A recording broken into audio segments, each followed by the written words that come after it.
วันน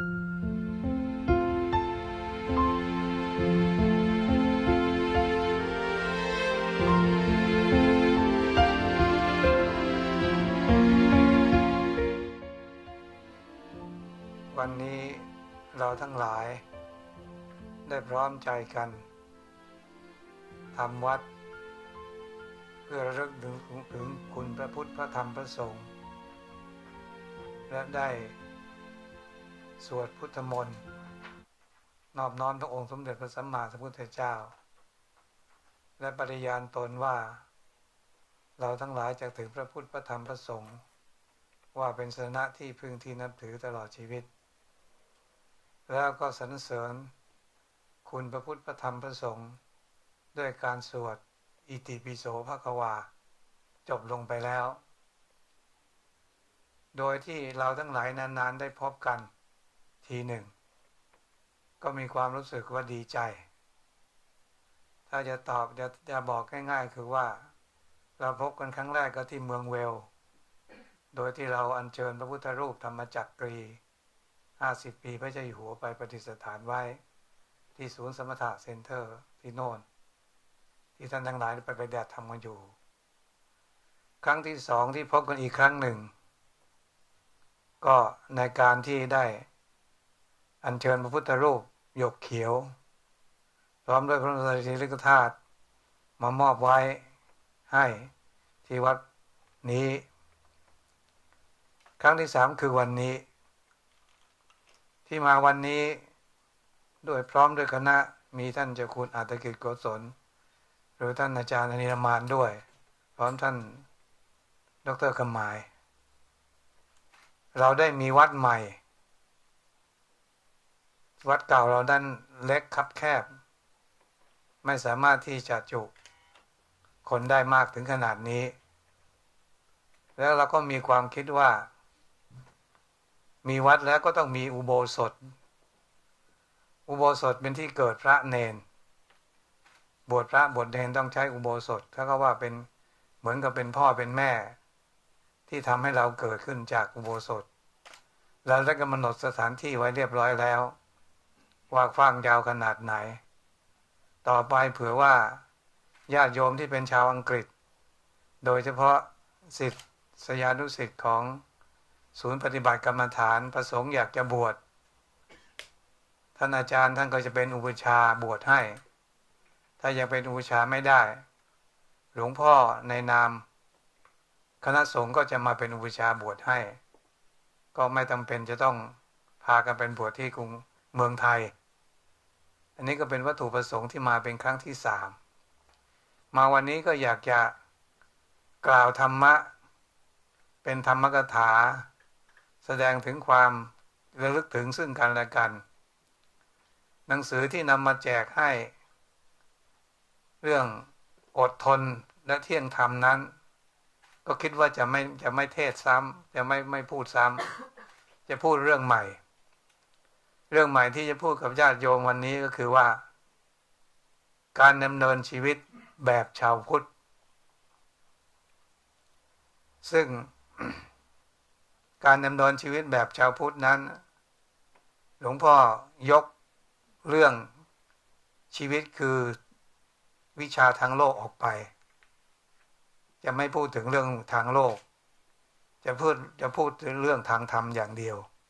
เพื่อเวลาอันนิดน้อยนี้ชีวิตของคนเราทุกคนนั้นต่างคนต่างฐานะต่างคนต่างเป็นอยู่แต่ถ้าจะเป็นชีวิตที่ประเสริฐหรือชีวิตที่ดีนั้นจะต้องประกอบชีวิตเข้าในหลักธรรมในทางศาสนามีศีลสมาธิปัญญาเป็นต้นก็จะไม่อธิบายมากเพราะศีลสมาธิปัญญาในฐานะที่เราเป็นศิษย์เก่ากรรมฐานอยู่ก็คงเข้าใจดีความสงบเรียบร้อยของบ้านเมืองทั้งตัวเราเองที่สงบอยู่ได้ขณะนี้ก็เพราะว่าทุกคนมีศีลเป็นเครื่องรักษากายวาจาใจให้สงบไม่ทำตนเองและผู้อื่นให้เดือดร้อนด้วยความเป็นผู้มีศีลทำชีวิตของเราให้เป็นปกตินี่ประการที่1ประการที่2เมื่อมีศีลแล้วก็จะเป็นเหตุทำให้ จิตใจเราตั้งมั่นในการที่จะศึกษาปฏิบัติหลักจิตหลักใจให้เข้าในหลักธรรมในพุทธศาสนาชีวิตของคนเรานั้นเป็นชีวิตที่ไม่แน่นิ่งไม่ค่อยปกติต้องคิดโน่นทำนี่อยู่เป็นเวลาตลอดเวลาแต่ถ้าทำชีวิตให้ดีให้ประเสริฐก็คือว่าต้องรวมชีวิตให้มีอารมณ์เพียงหนึ่งเดียวเรียกว่าอารมณ์สมาธิสมาธินั้นก็มีคุณประโยชน์มากมายในการนี้ก็ไม่สามารถที่จะนำมาบรรยายในความรู้สึกที่สมาธิมีประโยชน์ได้อย่างน้อยก็ทำให้จิตใจตั้งมั่นคิดดีทำดีพูดดีไม่ประมาทไม่เลินเล่อไม่เผลอเพลินแต่ถ้าจะประมาทเลินเล่อเผลอเพลินก็ต้องระวังตัวที่ทำให้สมาธิแตกหรือว่าสมาธิที่นั่งแล้วไม่ได้นั่นคือตัวนิวรณ์ตัวนิวรณ์ที่จะมาเป็นตัวกลางกั้นเหมือนกับเด็กหนุ่มหญิงสาวเมื่อแตกเนื้อหนุ่มขึ้นมาแล้วอารมณ์ของนิวรณ์เหล่านี้ก็จะเข้ามาพอมีอายุมากก็อารมณ์ก็จะไม่มีค่อยมากนักนั่นคือนิวรณ์5ประการจะมาตัดรอนสมาธิที่เราปฏิบัติอยู่ให้ฟุ้งซ่านให้เสียให้เป็นไปไม่ได้มี5ประการคือว่า 1. กามฉันทะความพอใจรักใคร่ในกามทุกสิ่งทุกอย่างมีอยู่ในตัวเราทั้งนั้น 2. พยาบาทความเกลียดแค้นต่างๆจะพึงเกิดขึ้น 3. ความง่วงเหงาหานอนก็จะเกิดขึ้น 4. ความลังเลความฟุ้งซ่านก็จะเกิดขึ้นในขณะที่ทำสมาธิ 5. ความสงสัยในเรื่องบุญเรื่องกุศลทั้งหลายในเรื่องของความเป็นพระพุทธเจ้าในความเป็นพระธรรมในความเป็นพระสงฆ์อันนี้จะเกิดกับคนที่ปฏิบัติสมาธิทั้งนั้นก็จะไม่ขอแจ้งรายละเอียดมากลงไปนักว่าการปฏิบัติสมาธินั้นต้องปฏิบัติแบบไหนอย่างไรองค์ของปฏิบัติสมาธิก็มี2คือสมถะและวิปัสสนาสมถะคือการทำจิตใจให้สงบให้เป็นหนึ่งเดียววิปัสสนาคือทำจิตใจให้รู้แจ้งแทงตลอด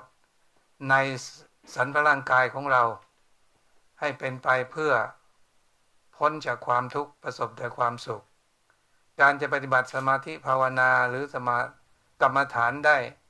ได้ง่ายแล้วก็แน่นิ่งนั้นก็ต้องตัดอารมณ์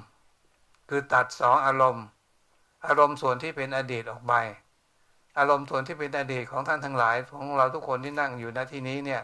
ต่างคนต่างก็มีอดีตกันเรื่อยๆกันทั้งนั้นอดีตที่แสนเศร้าบอกก็มีอดีตที่แสนสุขก็มีเวลานั่งสมาธิเนี่ยมันจะเข้ามาทำให้เราเหลิงละโลงเหลิงล้ำเริงไปกับอารมณ์ที่เกิดขึ้น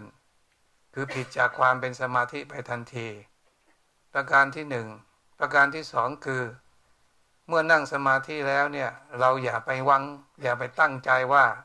จะทำให้จิตเร็วๆให้จิตสงบเร็วๆให้เป็นสมาธิเร็วๆถ้าอย่างนี้แล้วเนี่ยเป็นการสร้างกิเลสแม้ว่าจะสร้างกิเลสเพื่อละตัณหามันก็ไม่ใช่มันเป็นการสร้างความอยากในส่วนที่ไม่ถูกต้องทำจิตให้อยู่ในปัจจุบันให้ได้ขณะนี้ท่านทั้งหลายกำลังนั่ง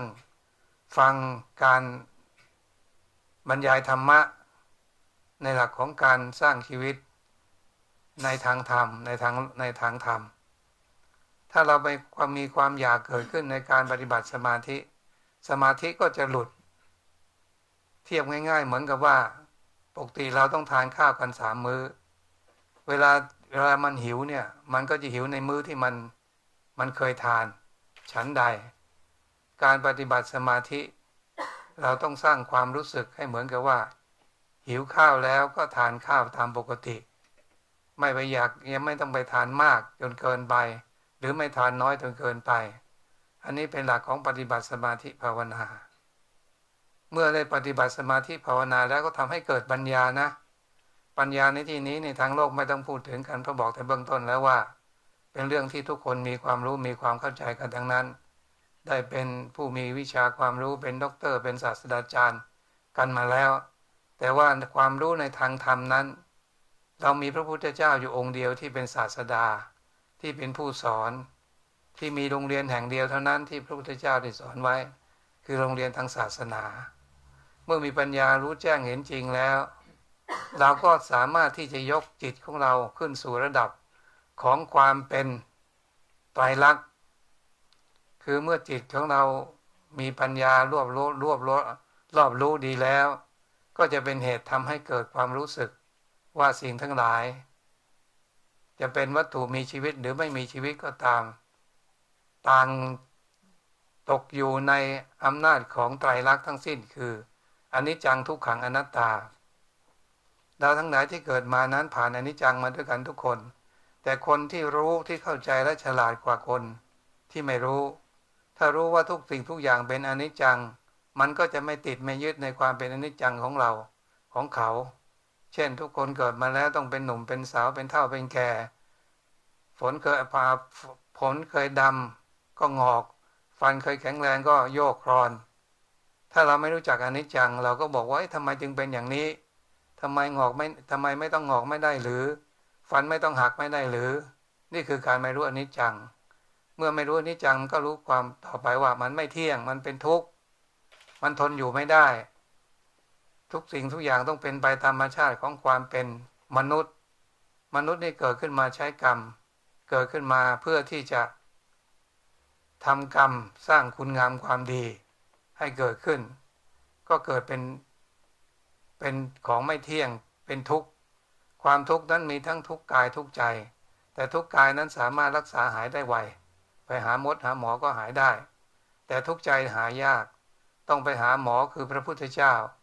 เข้าไปสู่ความเป็นทาสของพระพุทธศาสนาพระพุทธเจ้าด้วยการปฏิญาณตนว่าข้าพเจ้าเป็นผู้นับถือพระพุทธพระธรรมพระสงฆ์เป็นสนะที่พึ่งตลอดชีวิตเราคิดได้เพียงเท่านี้ความทุกข์ที่เรามีอยู่ก็จะหมดไปเมื่อหมดไปแล้วในที่สุดเรามาอย่างไรญาติโยมทั้งหลายที่นั่งอยู่ณที่นี้นั้นตอนเกิดนั้นไม่เห็นหรอกว่าเกิดมาแบบไหนอย่างไรมีแต่เห็นก็ต่อเมื่อเห็นคนอื่นเขาเกิดมาแบบไหนอย่างไรไม่มีอะไรติดมาเลยแม้แต่นิดเดียวผ่อนถอดเสื้อผ่อนทนสบายก็ไม่ติดมาเรามาแต่ตัวเปล่าแล้วเราก็จะไปอย่างตัวเปล่าเช่นเดียวกันคำโบราณท่านบอกว่าถ้ามีคำถามขึ้นมาสักคำถามหนึ่งว่า4 คนหาม3 คนแห่1 คนนั่งบนแค่2 คนพาไปถ้าใครตอบได้ก็ไม่ต้องตอบเดี๋ยวจะตอบให้4 คนหามนั่นหมายถึงว่าคนเราทุกคนที่เกิดมาเป็นหญิงเป็นชายเนี่ยใครหามธาตุดินธาตุน้ำธาตุไฟหามใช่ไหมถ้าเราขาดธาตุดินธาตุน้ำไฟหายแล้วเนี่ยก็เหมือนกับเครื่องยนต์ที่ขาดน้ำลูกสูบก็ไหม้เครื่องก็ไหม้ไปไม่ได้เสื่องเสียฉันใดคนเราก็เหมือนกันจะทำอะไรจะคิดอะไรเนี่ยเราก็ยิ้มแย้มแจ่มใสคนตัวเองเราก็สบายใจคนอื่นที่เขาเห็นเรายิ้มแย้มแจ่มใสเขาก็สบายใจเพราะฉะนั้นบุญนั้นไม่ยากเราจะเดินด้วยทานศีลภาวนาข้อใดข้อหนึ่งก็เป็นบุญแล้วแม้โดยเฉพาะเรื่องศีล 5เนี่ยถ้าเราประพฤติปฏิบัติกันด้วยดีแล้วก็สามารถจะเป็นบุญรักษาให้ญาติโยมทั้งหลาย ได้ประสบแต่ความสุขความเจริญในที่สุดแห่งการบรรยายธรรมอันเป็นเครื่องนำมาซึ่งความปลื้มใจระหว่างเราทั้งหลายที่ได้พบกันนานๆทีก็รู้สึกดีใจก็ขออำนาจคุณพระรัตนตรัยคือพระพุทธานุภาพพระธรรมานุภาพพระสังฆานุภาพพระสยามเทวาธิราชพระบารมีธรรมแห่งองค์พระบาทสมเด็จพระเจ้าอยู่หัวสมเด็จพระนางเจ้าพระบรมราชินีนาถจงประทานอภิบาลพรให้ญาติโยมทั้งหลายจงเจริญด้วยอายุวรรณสุขภละเป็นผู้เต็มด้วยบุญด้วยกันทุกท่านทุกคนเทิน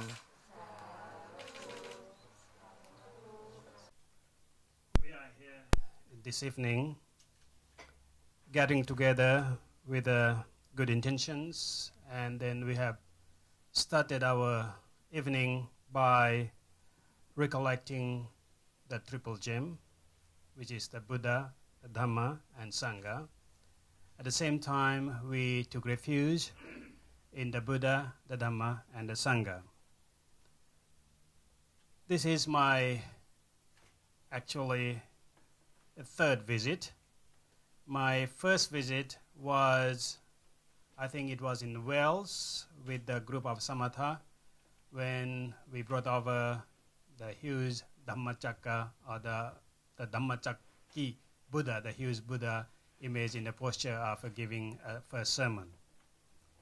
And my second visit was again bringing another Buddha to this United Kingdom. The Buddha, what you have seen here, it is the green, dark green, or emerald Buddha. And this is the third visit, which is coming here for another reason. Well, we can see that we are gathering here in a big group. In fact, we had an older temple, which was very small indeed, and then it was not able to serve in a big group like this one. So the third sort of visit is actually I'm here to consider in creating what we call the boundary sort of ceremonial place or ceremonial spheres we call uposatha, ordination hall, which means that after we have set that hall or kind of a marking boundary stone in a way that we are able to give ordination even in this very land instead of going all the way to Thailand, and then it is not so in a way that it's costly, it's not comfortable. But with this kind of a ceremonial boundary, which you have it here, then you can create, you can produce your own monk here. To give ordination to a monk is just like a parenting. If you have a child, and then as a parent, you give birth to a child. And then in these religious circumstances, the boundary sort of a hall will act as a parenting or as a giving birth to a new monks. In terms of ordinations, importance is given in Buddhism is basically on nurturing the other half, which is more important than the secular or the bodily functions, that is a mental or the mind. And that's why if you're able to do that, it is called you have a noble life. Your life is even better than what we expected or what we are living. What is a noble life? In fact, is very easy. To have a noble life, you need to develop three different kind of things. And that is what we call the actually heart of Buddhism itself. The development of what makes you noble is that the first is that the sila. Sila is a precept, or in a way that it is more about the keeping the normalcy. And then the second one is samadhi. Samadhi we generally translate as a meditation, or sometimes it's concentration, and so on. And the other one is wisdom or panya. What are these three things then? Sila, which we are, in fact, we are aware of it in every moment. If we look at around us, we will see that how peace, even in this room, how peace we are in this country. And having that peaceful environment and harmony, in fact, is the influence of a sila, or the precept, the normalcy. Because the precept, basically, we are talking about the social relationship here. We are talking about relationship here. We are talking about how we upkeep, how we sort of are trying to maintain that relationship as a human being, how we treat each other as a human being. And that is to keep the human being relationship in a normal stage, or to become normalcy, is basically the sila. And that is one part we have to develop as a part of a noble life. The second one is that as we are living in a society, of course we do have that normalcy of social relationship, but it is not enough with our life.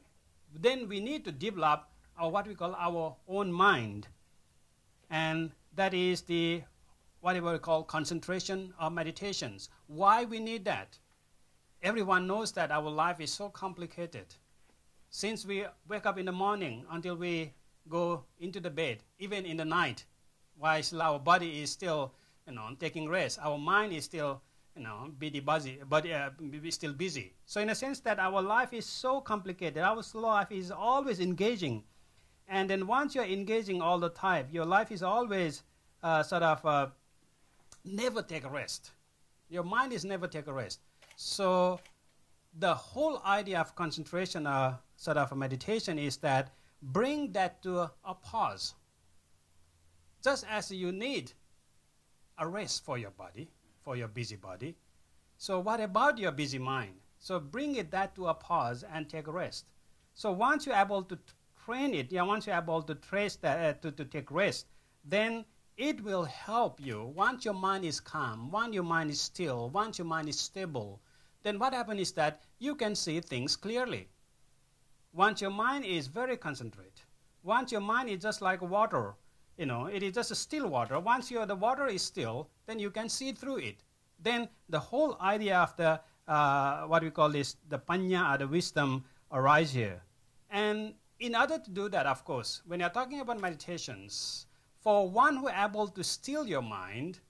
that will be the first step to develop your life into a noblehood. However, when we're talking about meditation, there are the 5 hindrances. He's always hunting us in order to meditate. For example, we know that when we sit, when we're trying to concentrate or meditate something on, then we find that our mind is never still. Our mind is always trying to grabbing on in something else, is always trying to hang on in something else. Sometimes you haven't resolved the one issues, but we are already jumping into other issues, just like a monkey mind. So in a sense that those monkey mind is created by the 5 hindrances. What are those hindrances? It's called the kama chanda, means that you lost on it. In a way that you are greedy, you are attached onto something. And then once you attach on that, something you are, enchanting with that, then you forget everything. You forget even what is good and what is bad. And that's one of the things that it's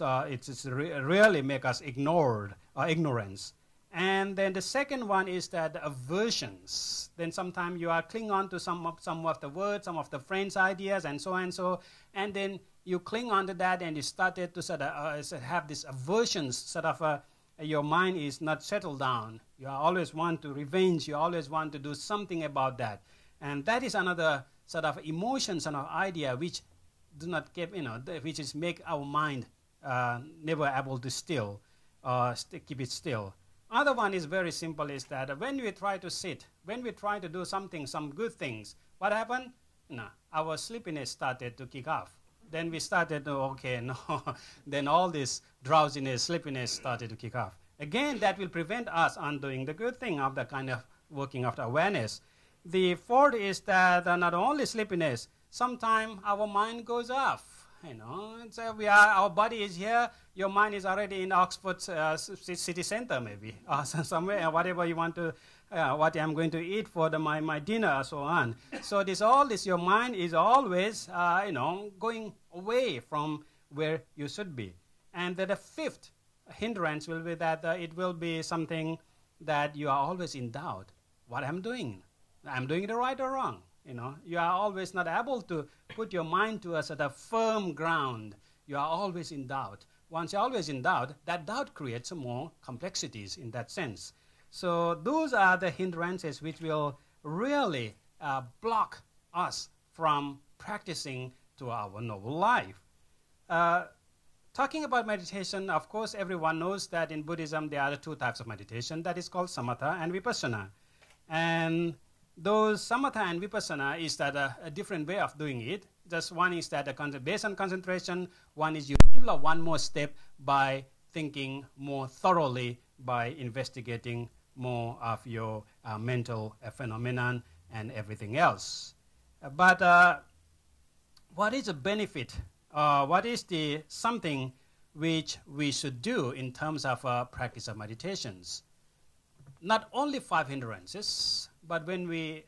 practice, the something which will come is that the 2 emotions which always arising within us. One emotion is that recollection of a past.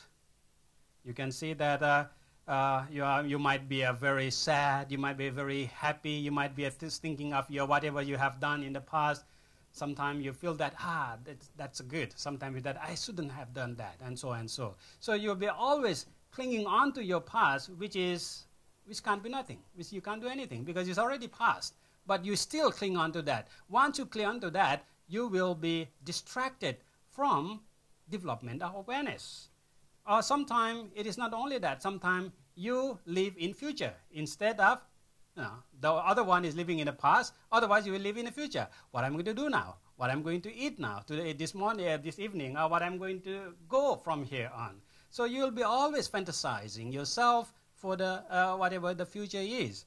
and then that future expectations also prevent from keeping your mind calm. Sometimes even when you sit meditation, will I able to sit quietly? Will my mind be quiet? Even in that process of meditation, even you live in the again future. So the whole idea here is that what you have to do is that forget about it. Forget about that. Don't even bother to think that why you are sitting here. Don't even bother to think that how you come here. Just think that live at present. Enjoy the present moment. So live at present is a very, very important. It is just like, we are having a meal. We can enjoy the meal. Generally, we will have 1 meal, 2 meals, or 3 meals. I don't know. It depends on every individual. So generally, for monks, when it was 11, and then if food is not there, we'll be in trouble. Because they started to ask for it. Just like yourself, I think it is at dinner time, there's no food, then your mind will not settle down. You'll be looking for something. So if you have that sort of a training of meditations, you just take it as a normally. You don't have to expect. You just enjoy why you are doing. So that is a very important point after a present moment. Well, in order to develop this spiritual life, this is what Buddha said, and then we can, of course, see the expert on the spiritual life.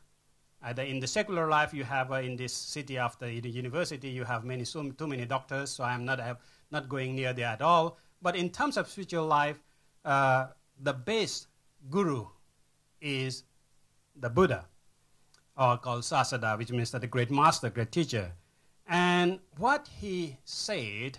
about living in this modern life is that to understand and to able to uplift our understanding and our kind of knowing in a sense of the nature. This nature has 3 characteristics. What are these 3 characteristics? It is the impermanency. Everyone, we grow up. From our childhood to now, we have seen the changes in our life. Our teeth has changed. We can see many wrinkles. However, where you put on a lot of makeup, you still see the wrinkles. So you can see all the changes going on. So to understand that very nature of impermanence is one of the understanding of what Buddha said in order to uplift our life in a more noble life. Once you have understand the impermanency, that things keep always changing, always in transient period, as a transience. So what happens is that once you understand that, then you will see that whatever going on in our life, if you're able to understand that very point of transiency or that impermanency, then you will see that actually what we feel happiness or suffering is based on that, because we didn't understand or we did not grab on the idea of impermanency. So once we didn't grab the idea of impermanency, we cling on to that. This is mine, this is me, this is what I am, I expected. So in a sense that will lead to our sort of agitations or sort of feeling of a goodness, a happiness. So that's why the whole idea of suffering is relevant there, because once you understand the impermanency, it will create the situation, it will create your understanding to be able to see things in a more kind of a natural way, that is the intolerable. Suffering is a good word, but it doesn't give the good meaning as the Buddha uses the word dukkha. Dukkha is basically very simple, because the suffering, there is two kind of suffering. Of course, once you are sitting like that, I'm sure that for many people it's not used to, your body may already protesting you already. So in that sense, this is a suffering kind of bodily, physical suffering is that. But for that physical suffering, maybe you can just change your body postures. Yeah, it may go away. Or even if you have a lot of some of the muscle pain or whatever, maybe doctor can prescribe you a deep heat or whatever, and then it will go away. But what about the mental? What about your mind? If your mind gets sick, if your mind feel that it is disease, what happened? So in that sense, what we have to do is that we have to really train ourselves to take refuge in the Buddha, the Dhamma, and Sangha. What are the taking refuge in the Buddha? Basically, when it is taking refuge in the Buddha, means that we are taking refuge in the wisdom, the reality. The reality, the way that we can see things in a very systematic way. In Thailand, there is a very old phrase, proverb. It says that 4 คนหาม3 คนแห่2 คนพาไป1 คนอะไรนั่งบนแคร่ So what basically it means that is that just transliterally is that 4 people carries away 4 harm, so they get 4 people carries away, and 3 people sort of taking you to processions, and the 2 people lead you, and 1 people sit on the chair. Is a kind of a rhyme for you. So what does that means? So maybe this rhyme is not a Western rhyme, so you will not be able to answer that, so I will answer by myself. Basically, what means that 4 people carries you. What is 4 people? Is that every one of us here it is carried by 4 elements. What we are is we are made up of the 4 elements. That is the earth, fire, wind, water, or kind of a sort of a solidity, the gas, energy, whatever you want to, whatever language you want to say it. So it is all the combination of those which make who we are. So it is carried on by that, and all is changing. So in a sense that if we have a balance, that our energy, our heat in our body is not balanced, then what we got a sickness. So in our liquid in our body, it doesn't balance. Again, we might go to the toilet, or I don't know. It's all this sort of sickness. So this is what basically means that our body, who we are as we are, is carried by these 4 elements. So what are these 3 people sort of taking into process, the processions? Basically, what it means that everything what we are seeing here to display is actually, it has a 3 characteristic. That is, what I said is that it is an impermanence, it is intolerable, because it is not, once it is always changing, it means that it is not tolerable, it is not still. So it is intolerable. Once it is intolerable, what it means that there is no self. There is no such thing as this and that. Because what we call this and that, it is depends on relevancy. We call it day because there is a night. We call it white because there is a dark, or there is a black, or so on, like that. So this is what we call is the impermanency, sort of intolerance, and no self is no such and such thing as it is basically a 3, sometimes the manifestations of what we are looking at. So these are the 3 manifestations. And the 2 people lead. What 2 people is that whatever we do in our life, we always have that sort of adjective. We are ruled by our adjective. We say, it is nice. Then somebody says that, no, it's nasty. Somebody says that it's good. Then somebody says that, no, that's bad. So somebody says it's beautiful. Somebody says, no, it's ugly. So everything is done by in a sort of it's 2 sort of adjectiveness. It's always there. And then it will always with us. Whatever we commented, then we will comment it with those words. And then what is that? Then all these 2 people, the two sort of adjective, 3 manifestations of 4 elements,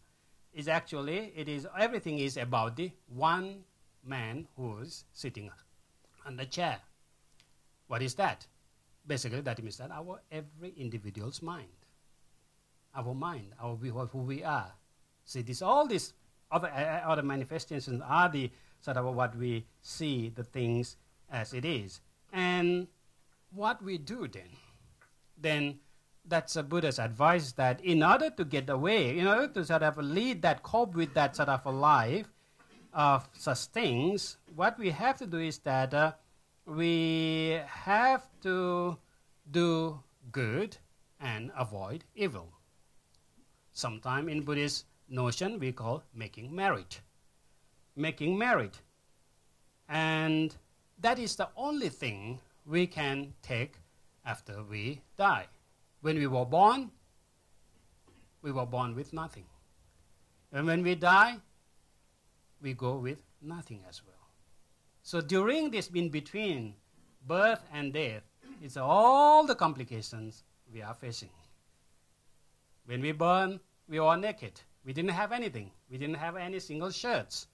And when we die, it will be the same thing. But the whole matter is this and that. But the only thing which matters is that the goodness, the good karma and bad karma. Sometimes this good karma and bad karma translated in the folk way as a heaven and hell. When we say that heaven and hell, actually, it is not something out there somewhere. It is within our mind. If you are listening to this talk with more enjoyable, you are in heaven now. If you are listening to this talk and getting misery when you're going to finish, when you're going to shut off his mouth, then you are in a hell now. So this is a very easy way of looking at that. So what we have to do to noble our life, to make our life noble, is that's why we have to study this the true education, basically the education of social relationship, education of resilience, and education of reasoning of wisdom. That is a three sikha, or the whole idea of a sila, samadhi, and panya. Of course, we have to understand how our life is moderated, how our life is sort of built up on these three, again, characteristic of the impermanence, suffering, and no self. And all those things is manifested in terms of a sort of a merit, or good, or enjoy, or other one is evil, bad, or sort of a bad karma, or sort of a suffering. So these are our manifestations. So I hope that with understanding suchness of our life, we'll able to see things clearly and able to act upon to avoid all the negativity, all the bad things, and avoid those things, and develop more towards the whole idea of merit, which basically called bun or punya, which is actually simple as the whole idea of cleansing your mind from the greed, aversions, and ignorance. And that is what basically merit means. So if you can reduce the level of your greed, if you can reduce the level of your aversion, your anger, if you can reduce the level of your ignorance, then you are considered as one who has a many bun, or one who has a meritorious man. And that is a parallel to what we call a noble man. So on this third occasion of my visit here, and then I didn't have anything to bring with me. I'm not a rich man, so I don't have any treasures to give you as a gift. So I can bring some of the gold or some diamonds. So I didn't have that. So what I have is that this treasure of Dhamma, the teaching of the Buddha. So I hope that with this teaching of the Dhamma, make you understand the things in our life, and then hint you or to help you to cope with your life more easily, and then more kind of improvise your life to a better way. So simple idea, but we started with kind of recollecting the Buddha's virtues, Dhamma virtues, Sangha virtues, even after 5 precepts, which basically means that precept, which basically means that pokati, which is the normalcy. So generally, the precept is not a precept, but precept means that what defines who you are as a normal human being. So if you can this normalcy of human being, and then you can increase your experience of more ecstasy in terms of spirituality, and then avoid a lot of all these dissatisfactions and suffering, and you have that level of yourself is satisfied, yourself is happy, at the same time you are not creating trouble and suffering to any other people. And then that is the whole idea of Dhamma practicing, and this is what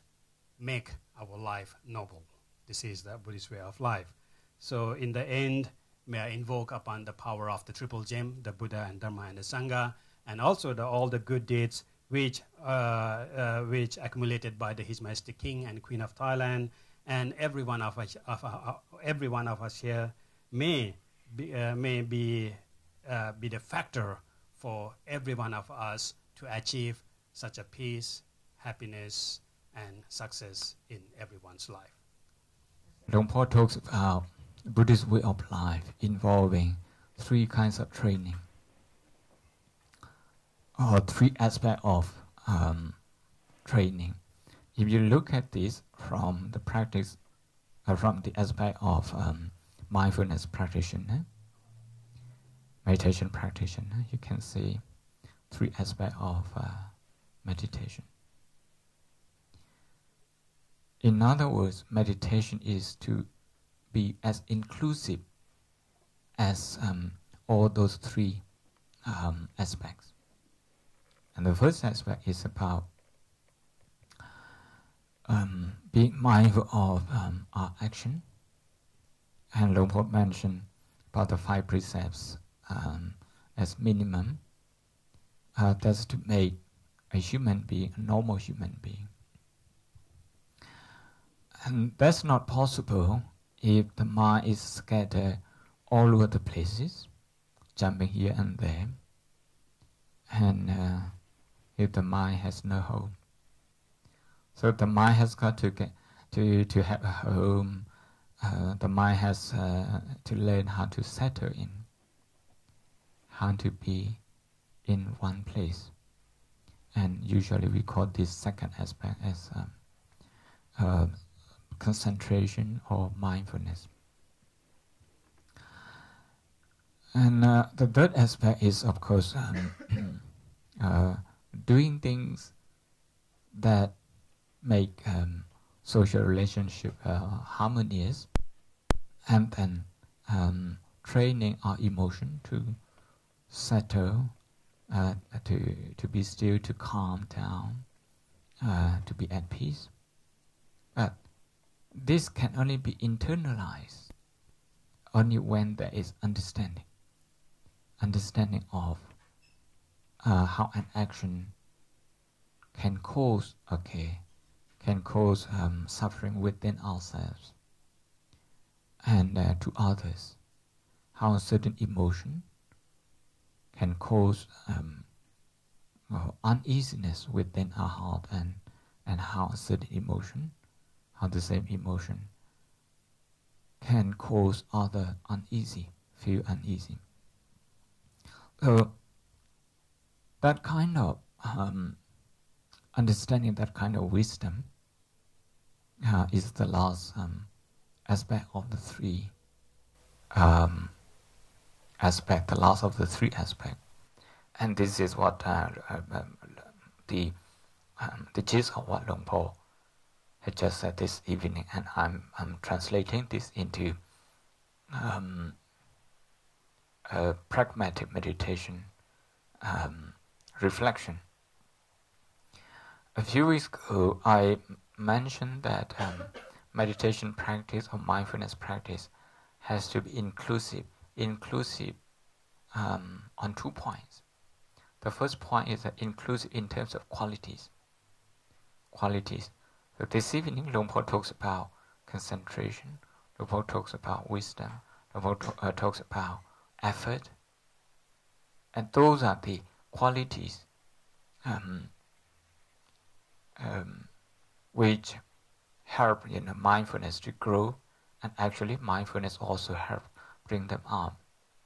So they are complementary. So when we talk about mindfulness, it's not mindfulness alone. It's not a single quality that we are after. We are talking about a whole range of quality.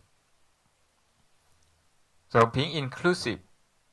on the first point means being inclusive in terms of qualities. And those three training, if we expand them, we can expand them into 8, as we know Noble Eightfold Path. We can also expand them into 7, the 7 factors awakening mind. We can also expand them into 12, into 37, and so on. This is to say that in Buddhism, you can talk about concentration, you can talk about mindfulness, but it's not to be understood alone, and it's not to be understood as a single factor that we use as mechanism to get something, to arrive at something, but rather to bring about a whole range of quality. So this is the first point of being inclusive. The second point of being inclusive is about the object that the mind focuses on. When we talk about mindfulness, it's not mindfulness alone. It's not mindfulness alone. We also talk about, Luangpor mentioned earlier, about the activities of the mind that become hindrance to the mind itself. So the 5 kind of hindrances. And we begin with breathing in and out, but we also take on those factors as meditation object as well. Before that, we encounter pain, numbness,